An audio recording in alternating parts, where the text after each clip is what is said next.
Welcome, everyone.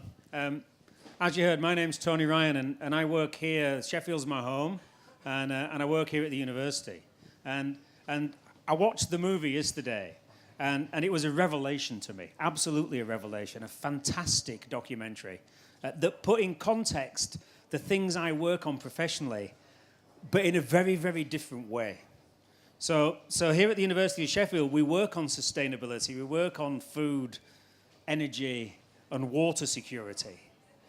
But when we talk about security, we talk about security in completely different terms to the way this movie talked about security.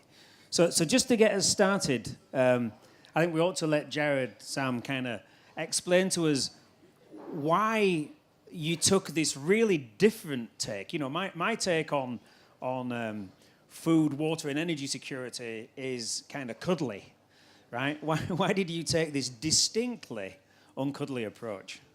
Sure. No, thanks. And thank you guys for having me up here with you, and just thanks to Sheffield. And I just want to thank the executive producer and the lifeblood of the film, Sophie Robinson out there. I'm just up here because I probably talk too much. And Kat, who's been a tremendous supporter of the film and did a ton of stuff here in Europe for it, and she's been fantastic.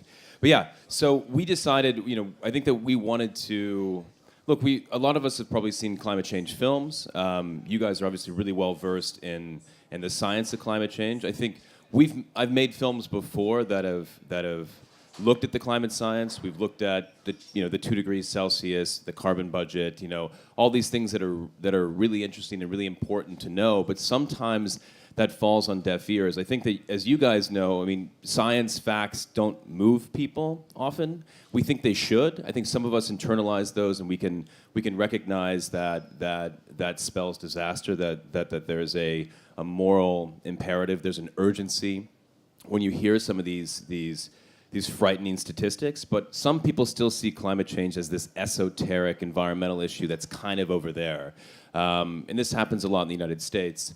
As well as a lot of areas of the industrialized world. I think you guys get it a lot more over here. I think Europe gets it. The US, sadly, in a lot of corners of that country in which I reside, they just don't seem to get it. So we wanted to try to make a film that would help enlighten certain sectors of society that don't recognize this as a problem. Therefore, the security angle became this really powerful way to show that this is happening, that this is real. And when you have the military, when you have former admirals, when you have generals, when you have veterans, Pentagon insiders talking about this, it's no longer these hippie outfits or tree huggers that some people might associate with climate change, those on the right maybe. And when they see that, when they hear the Pentagon and the US talking about this, that kind of wakes people up a bit, or so we hope. And so that was the big kind of that was the big moment when we were chatting about how do we really embrace a perspective that can hopefully create a new conversation around this issue. And that was the impetus for us endeavoring on the path to create the age of consequences. Thank you. Sam, I imagine a little like me, you try to avoid the military in your professional life, right? I have colleagues who won't take research funding because it comes from the defense agencies. So how did you feel about kind of turning the tree hugger round to being, middle America, this is frightening? Yeah, there's an amazing quote by the Austrian philosopher Ludwig Wittgenstein, who says that the limits of my language are the limits of my world. And I thought that what this film did really beautifully was to open it up to this whole new area of language and world that I hadn't even considered. And that very much I'd also seen, defense equals bad, like they're going to be funding all this stuff that's ultimately going to lead to massacres of thousands of people. But what I thought this film did a really great job of showing was, look, if even the far-right defense are saying that this is a massive problem and that it's an acceleration of instability and this is what's going to happen, then I thought it was a real wake-up call to everybody else as well. And I think what was your opinion of working with the military? Were they open to do this, or were they quite reticent? No, I mean, the thing is, if you actually go through it's this information is out there. It's just you just have to find it. I mean, it's not like we were uncovering these secrets. I mean, in every document that's been released since 2003, since George W. Bush, there has been this kind of accelerating or this escalating talk about the dangers of climate change. And so it's in the Quadrennial Defense Review. It's in the security strategy reports. It's in everything from every branch of the armed services. They talk about, and there's a new directive that came out just at the beginning of the year. I mean, it's in there. It's just, you hear things like it's an accelerant of instability and conflict, that it's a threat multiplier, that it can lead to terrorist activity. I mean, it's just the Pentagon talking about this, looking at climate change like this. So it's there. And so it's not like we're asking them to talk about things that aren't military doctrine. This is in the reports, as I think as Sharon Burke just alluded to in the teaser, like we list all these reports in the film kind of in this evolution of climate change as a national security issue, and you just see that, holy shit, like in the, this has just been, they've been talking about this for a long time. So the revelation for me, the thing that blew me away watching the movie was, I'd seen the Arab Spring happen. I knew about world commodity prices. I knew about the hike in the wheat price. And I'd never actually made the link between global warming, commodity prices, and civil unrest. And that revelation makes me think, well, not very differently, but will make me approach going to research funders, going to sponsors, actually rather differently. And so, was that a revelation for you, or was it the thesis you started with? No, I think that we were really trying hard to figure out how to best explain how these things are connected. I think that as a filmmaker that makes films about social issues, we have a responsibility to do our research, to have a certain integrity as a journalist would. We have to make sure that it's super clear. If it's not clear, if there's not clarity, if we mess that up, there's so much information coming at you in this film. If we don't make it clear, you guys are it's gonna be too much, and you're gonna kind of throw up your hands, and it's not gonna make any sense. So we really wanted to find a blueprint, some kind of map to show, how you get from climate change to conflict. And it's not really a linear thing. It's how there's these socio-political factors that exist in the world, and climate change comes in and it agitates those. It can be gasoline dumped on some slow-burning embers. It can agitate those stressors. But you have this, basically it's simple. The concept is simple. Climate change makes everything worse. Now, how climate change interacts with these different socio-political factors in these different case studies, there's some complexity there. You have to understand that. But it's not too difficult to see that it's basically a chain reaction. So with the Arab Spring and a number of other case studies, I think we first looked at these different ways that people, that different entities, whether it's the military, whether it's the World Bank, a number of other people that have tried to map this out, we ended up coming up with our own kind of what we thought was the most compelling and graphically interesting. We make movies, so we want to make it sexy and cool, and so we created this matrix or this nexus in the film, if you guys have seen it. But in the Arab Spring, we were able to walk you through these different points in this nexus to see how they're all connected. And once you see that kind of map, the nexus of how these factors are interrelated, and you can walk through these case studies and highlight certain points, it becomes really illuminating. And you start, and then you kind of understand. Us as well. How did I not look at climate change like this before? And now I see it everywhere. Exactly. No, and that narrative direction was really helpful and held the film together, along with the fantastic people you interviewed. Now I know Sam's a master with words, but there were some fantastic sound bites in there. Negligence on an unfathomable scale, right? And the guy who said confusing lifestyle with living, you know, what were you? Did you pick any? Yeah, I thought there was loads of great sound bites. One of this acceleration of instability was one of my favourites. And I think what was really interesting, what you'd alluded to, is this idea of who the film was for. And for me, I thought it was a really, really clear audience that you created it for. But I just wonder if you can talk a little bit about who the audience was for and whether or not the audience that you intended the film for have risen to the challenge. Sure. I mean, I think we are... I believe that films like this are for anybody who has a remote control or a computer or access to the box office. I mean, I really hope that everyone goes. I think that we're at a film festival here where there's a lot of people that probably think somewhat along similar lines. We want every person who embraces documentary films to go out and see this film. And we do want people that understand this issue to go see this film. But yeah, we were hoping that we could also extend that outside the climate choir. And Sophie talks a lot about the spectrum of allies and how we're trying to get people to move one pie chart to the left and embrace this. I think that it's also important though that people that already understand this issue or have some kind of grasp of climate change, or it's an important issue for them, that they arm themselves too with a new way of talking about it responsibly. Because when I go home for events with my family, my extended family, and my uncle comes up to me and says, Jared, I just don't buy it. I just don't think that we're. I think it's just kind of arrogant to think we're changing the planet.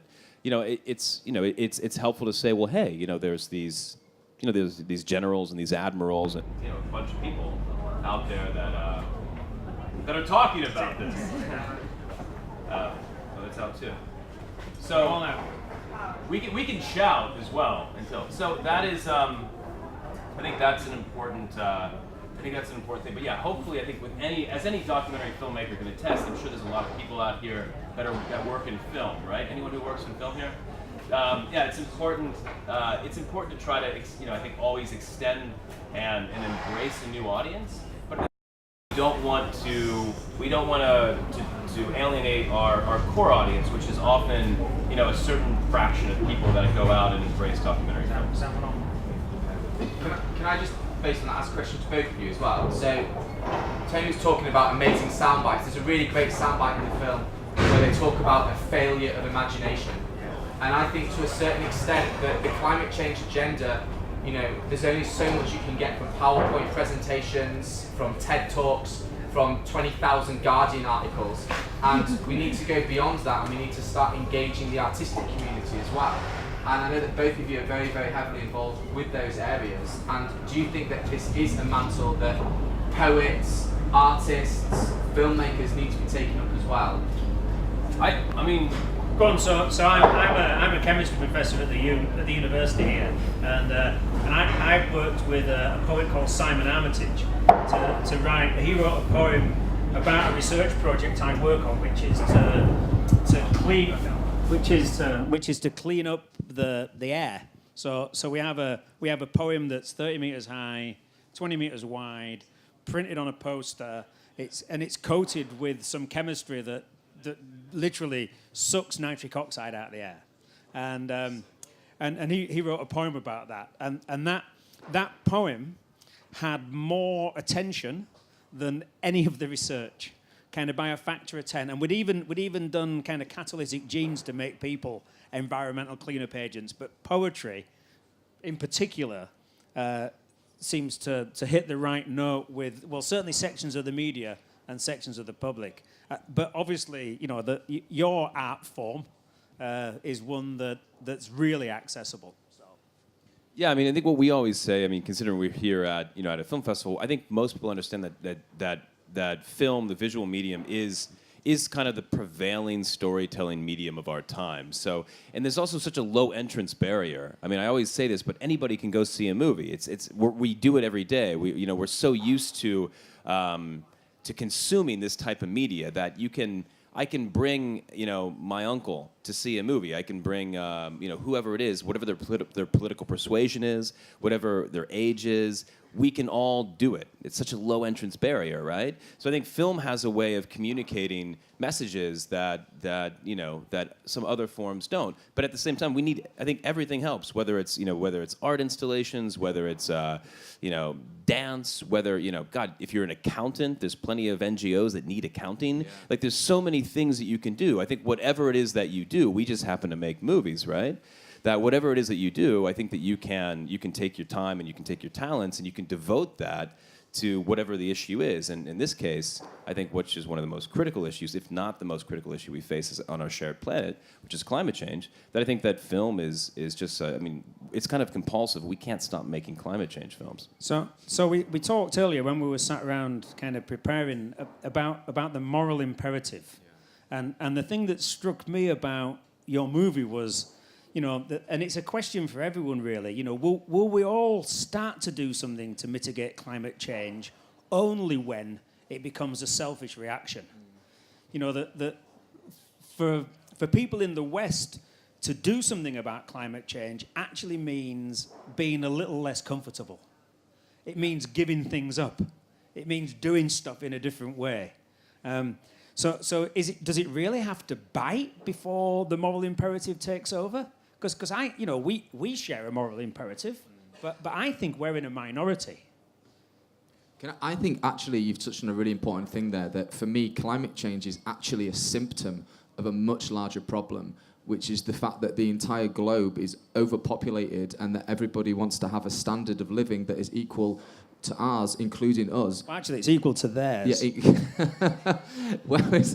whereas what actually needs to happen is that everybody needs to step down their standard of living to an amount that is sustainable. And I think that we have a moral imperative to actually do that. I mean, how do you feel about that, Jared?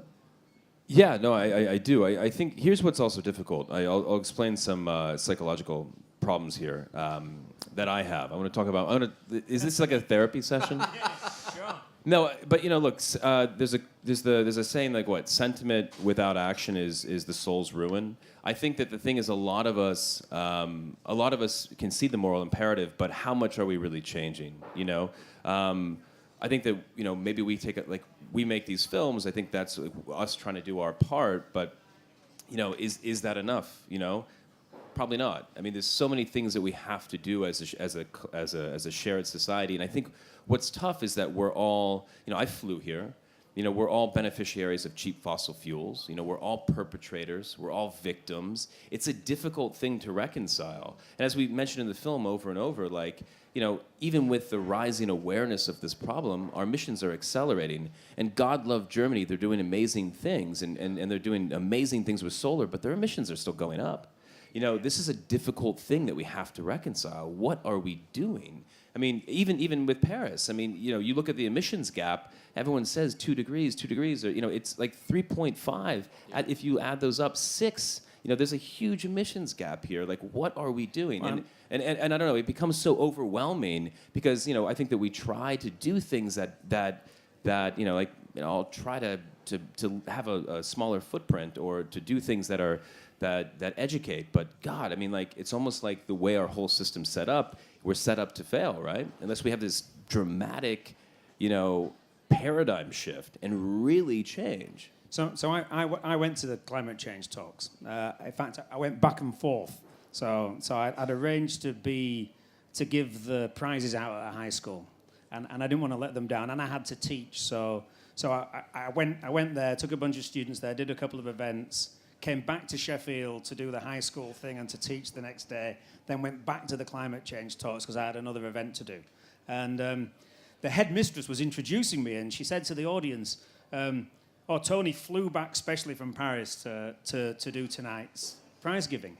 And, you don't like to contradict a headmistress in her own school, right? And I had to say, well actually, I went there on the train and I came back on the train and I'm going back there on the train and I'm coming back on the train. Because if we can do one thing, it's stop flying. And got a spontaneous round of applause from the audience. And it kind of taught me 2 things. A, people respect it if you take some discomfort for climate change reasons. But also the expectation was I would have flown.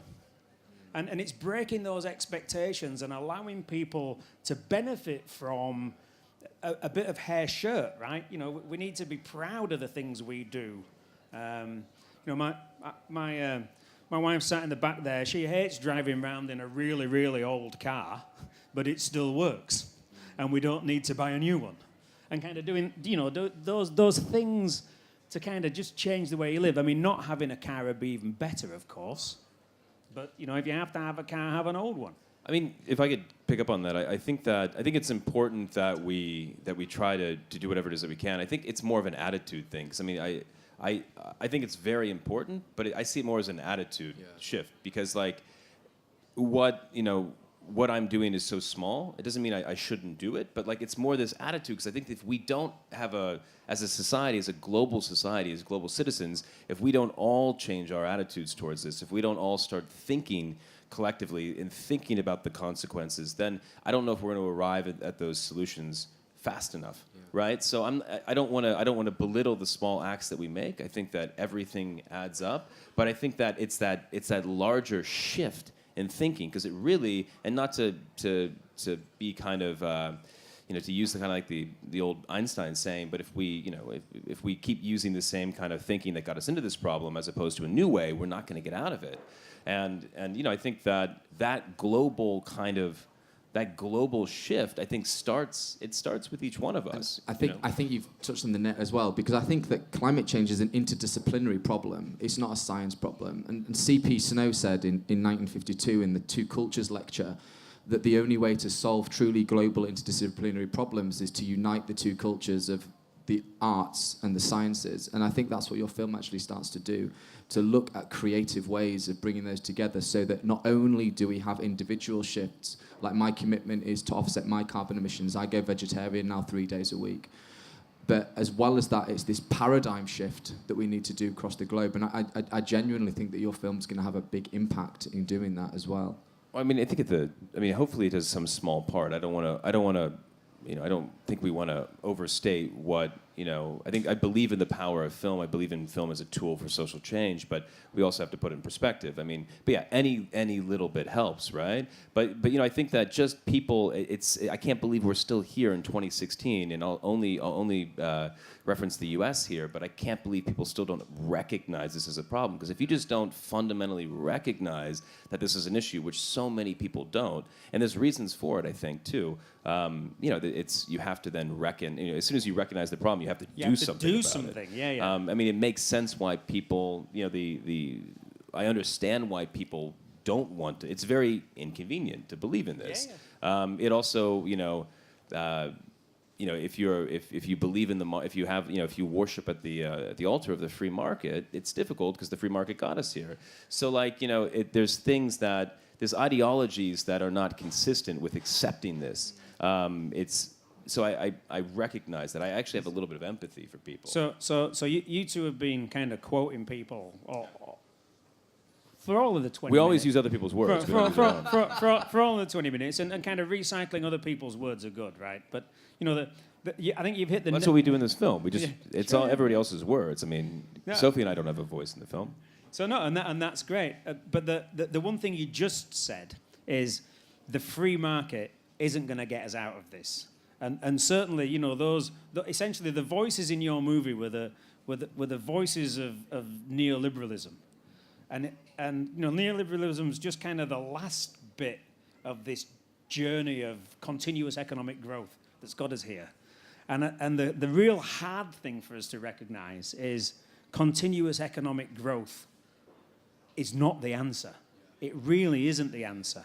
And the politics of growth and the economics of growth are where the penny has to drop. And I really do hope your movie helps that penny drop for those parts of the political spectrum who think that that the market is going to solve this problem, because the market absolutely is not, because it's based on the short term, and we have to obey the moral imperative and think about future generations. Now, so perfect. So we were just about to move into the audience participation part. I didn't realize my ESP was working quite so well. So, please. Thanks. Okay, my question is about the politicization of climate change in America in particular, because I can see that the audience for this film in particular is an American audience. And I think using the military is a really smart way to access some of those parts of the public in America who may not be on side ideologically with climate change. But can you talk a little bit about what your impression is of where things might be able to shift away from this Democrat-Republican scenario we have now, where if you're a Republican, you don't believe in abortion and you don't believe in climate change. It's like it's become that politicized now, and if you're a Democrat, it's the opposite. I mean, for things to shift, it needs to be it needs to pull away from that somehow. And obviously, the approach you've taken is, I'm assuming, is directed towards that. But that's one of many questions that I have for you. I mean, I think that first off, we did want to diffuse the partisanship, the perceived partisanship, just in accepting the science and accepting the fact that this is really happening. The fact that still boggles my mind that's still a question in some people's minds. So I think that the military lens, the security angle, I think first and foremost was to diffuse that, right? I mean, it's also it's a new perspective, it's a fresh perspective for some of us, but the diffusion, I mean, the military is kind of trusted. I mean, foreign policy aside and what people, but in general, it's a trusted institution in the United States versus, congressional approval ratings are in the toilet. So I think that you can look at that. There's always this kind of,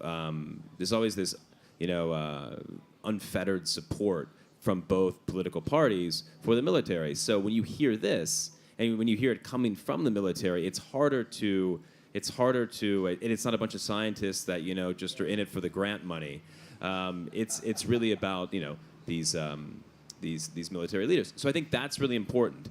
I think that I would welcome a politicized conversation about the solutions, because that would be a huge step, because we know that is. I think hearkening back to that last question, another ideological problem is, I think for some people who believe that government should get out of the way, that we shouldn't have regulation, that we should let the market run everything, neoliberalism. The problem with that is we're going to have to regulate emissions, right? We need to internalize these externalities. We need to, have a carbon fee. We need to somehow put that on the books. And for a lot of people, that means more government, and that's going to be the big challenge, right? I mean, can I just make a quick comment? Yeah. Okay. Yeah, just a quick comment on that. I mean, I find it really fascinating that the conservative agenda, particularly in America, is anti-climate change. I mean, conservatives by nature are anti-change. Yeah. And so it's kind of very strange that I mean, I can imagine that there's that resistance because it means changing fundamental principles of the economy. But at the same time, that if the military and even massive insurance companies recognize this as a real issue, it's a very strange situation that we're in right now. So wouldn't it be great if there was a candidate that said, so we're going to build the renewables, we're going to sort out the grid, we're going to make the soil rich again and grow more food? I mean, you'd all vote for him, right? But it's, well, it's I the, would. I mean, he uses I fear would. really well. I mean, Sorry? He uses fear really well. I mean, I'm sure he could sell that. Just one other question I have is Sure. how is your it's maybe a question for you as well. What's the next step for the film as far as using some sort of impact producing principles or trying to get some outreach and trying to get the film out to audiences rather than the audiences going to the film, for example? You're sitting directly across from the director of outreach. Yeah, I figured that. Yeah. So, I mean, that's, we're gonna run the traditional circuit. We'll sell the film, and then we're already planning a number of Grasstop screenings. There's a number of institutions that are just chomping at the bit to use this, or groups like the Center for Climate Security, the Truman Security Project, the Pew Center, the American Security Project, the Partnership for Secure America. The Pentagon wants to show it. Capitol Hill, we want to run with the State Department. What we realized in this film that we didn't anticipate is the policy interest. Which is really exciting. I think it's for the first time we'll be able to have a film that, most of the time we talk about the public, right? When we make these movies, what's your target audience, da-da-da. I mean, the policy community is large. And like I said, this is doctrine, right? I mean, the State Department, Secretary Kerry goes around and talks about this. I mean, people talk about it here. I mean, obviously, this is, Rear Admiral Neil Morissetti's really big in the UK. There's a lot of, you guys have been talking about this, at the Security Council of the UN going back to 2007. So this is like, people are, like, we're going to hopefully, these guys all have been talking about this, but they don't have the luxury of, graphics and film. I mean, it's usually these really boring reports, right? So they're really excited about using this tool, and we're really excited about making sure that the policy as well as the public can embrace this movie. So there's really good things afoot. And, it also starts with everyone here. I mean, you got to tell everybody about it. And for some of you guys who haven't seen it, you got to watch it. Demand another screening. Yeah, here. It is absolutely an astounding film. Are there any more questions from the floor? So, I actually, when I watched it, I thought this is a film for policymakers, even more than for the public. And I think it will do well within those circles. And what I'm then interested in is what will be the feedback from these people. And I wanted to use someone else's words to put something in perspective that you guys were talking about. Walter Lippmann, who was an American political commentator, he said that the art of politics is not convincing other people of your point of view. It's finding ways to move forward with people whom you can't convince of your point of view. So we're never going to convince people to give up the doctrine of the free market until it's too late. So what we need to find is ways to move forward, and your film can have an important way in doing that with those people whom you're not going to touch on that free market ideology. So that's what I think the power of the film lies. So. And I hear that really, really well.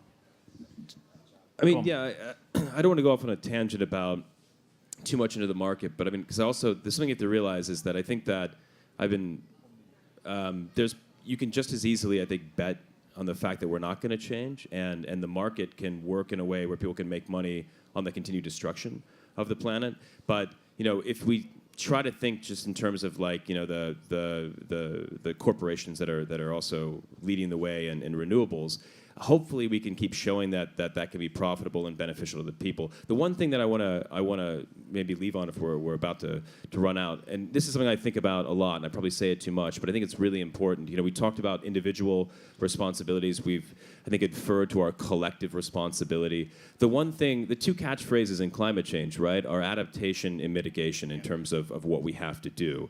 The one thing that I've realized, both are important, both kind of overlap, but mitigation helps everybody. So if you have a moral, if there's a moral argument to be made, it'd be mitigate.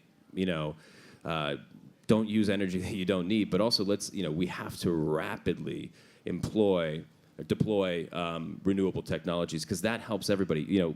Carbon that's not burned or methane that's not released in the UK helps people in the UK as well as helping people in Bangladesh. The thing about adaptation is, unfortunately, it's going to help. It's important. We have to do it. We need to be resilient, and that's a lot of what the military talks about. But they're talking about being resilient for some people, right? There's no way that adaptation is going to be uneven. Mitigation is even. It's equal. And that's the one thing we really have to mitigate, because adaptation, at the end of the day, if you add up all the seawalls that are projected in London and New York, in Rotterdam, by the Dutch companies that want to build them over the next 20, 30 years, that dwarfs the amount of money that's going to the global south to deal with this. So is that what we're going to do? Even when you build a seawall in Manhattan to protect Wall Street, all that water's got to go somewhere. It's going to go to the low-lying areas around the boroughs where poorer people live. We have to...